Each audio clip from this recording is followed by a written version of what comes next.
હવે વાત કરીએ સૌથી મોટા આંતરરાષ્ટ્રીય સમાચારની, એટલે કે હવે ગણતરીના કલાકો બાકી છે અને અમેરિકાના ટેરિફ ટેરર યુગની શરૂઆત થશે.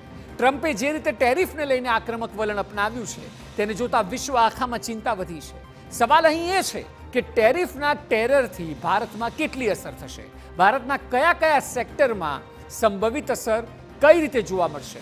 જુઓ રિપોર્ટ.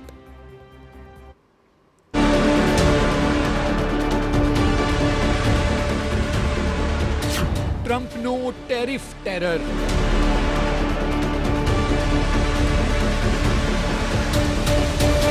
ટેરિફ યુગની શરૂઆત.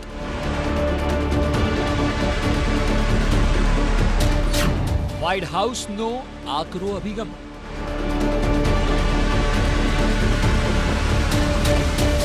ડોનાલ્ડ ટ્રમ્પ જ્યારથી ફરીવાર અમેરિકાના પ્રમુખ બન્યા છે ત્યારથી ટેરિફ વોરની વાતો કરી રહ્યા છે.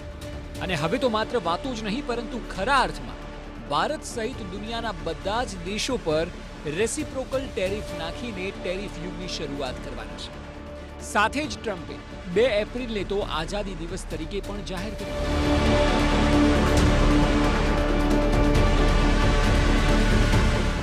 વ્હાઇટ હાઉસે સત્તાવાર કહ્યું છે કે અમેરિકાના સમય અનુસાર બુધવારે સાંજે 4 વાગે રોઝ ગાર્ડન ખાતે મેક અમેરિકા વેલ્ધી અગેન કાર્યક્રમમાં ભાષણ આપશે અને ત્યાં મહત્વની જાહેરાત થઈ શકે છે.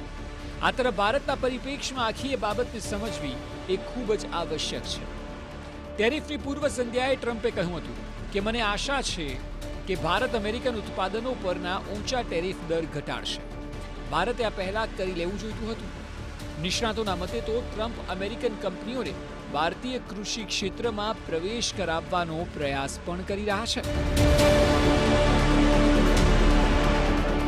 અમેરિકા હાલમાં ભારત સાથે લગભગ 4 લાખ કરોડ રૂપિયાની વેપાર ખાતનો સામનો કરી રહ્યું છે. અમેરિકા હવે ભારત પર કૃષિ ટેરિફ ઘટાડવાના મુદ્દા પર અટવાયું છે. વ્હાઇટ હાઉસના પ્રવક્તા કેરોલિન લેવિટે જણાવ્યું કે ભારત યુએસ કૃષિ ઉત્પાદનો પર 100% ટેરિફ લાદે છે. ઉપરાંત કેટલાક યુરોપિયન યુનિયન દેશો અને જાપાન અમેરિકન કૃષિ ઉત્પાદનો પર 700% સુધીનો ટેરિફ વસૂલે છે. 3 એપ્રિલથી ટ્રમ્પે અમેરિકામાં આયાત થતી કાર પર 25% ટેરિફની પણ વાત કરી છે.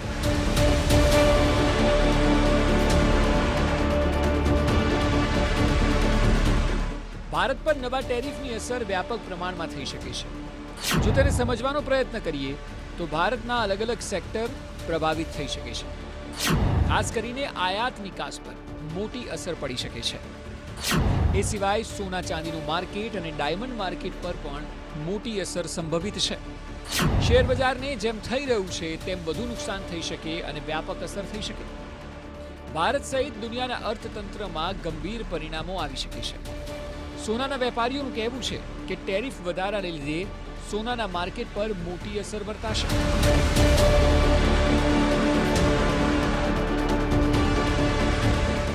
ટ્રમ્પના આવ્યા બાદ તેમણે ટેરિફ જેને કહેવાય કે ટેરિફ એમણે 2 દેશો ઉપર નાખ્યા.